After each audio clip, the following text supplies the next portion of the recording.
Hi everyone and welcome to Bad Car Symptoms.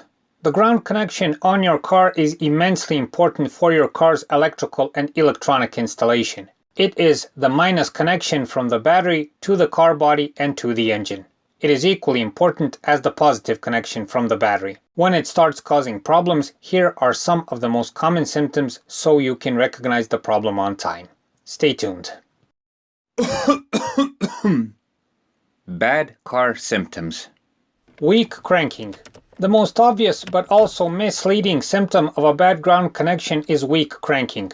Misleading because oftentimes people think this is a bad battery or bad starter problem and make expensive and unnecessary repairs.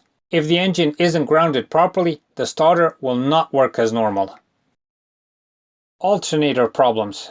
Next, you may notice that the alternator voltage output is not normal.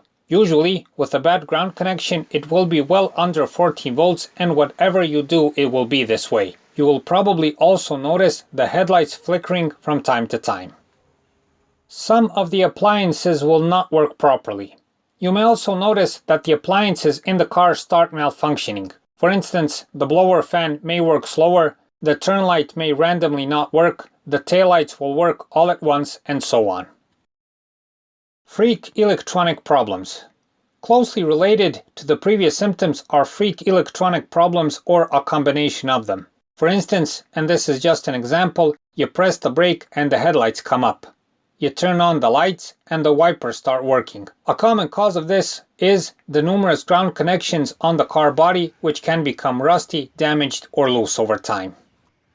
The engine will randomly not start. The final symptom, which is more rare, is that the car will crank but will not start. If the car body is not grounded properly, it can affect various systems and the car's ECU, and the car will not start. This usually happens in a random sequence. The car can start 100 times and the 101st time it will not start. If you notice any of these symptoms, especially the freak electric problems, immediately check the ground connections. Check all of them. Check the connections on the battery, the car body, the engine, and all of the car body connections. By doing this, you may well save yourself a lot of nerves and oftentimes lots of money. So that's it for this time. We hope the video helps. Please like and subscribe. It's a huge help for what we're doing. Thanks for watching and thanks for your time.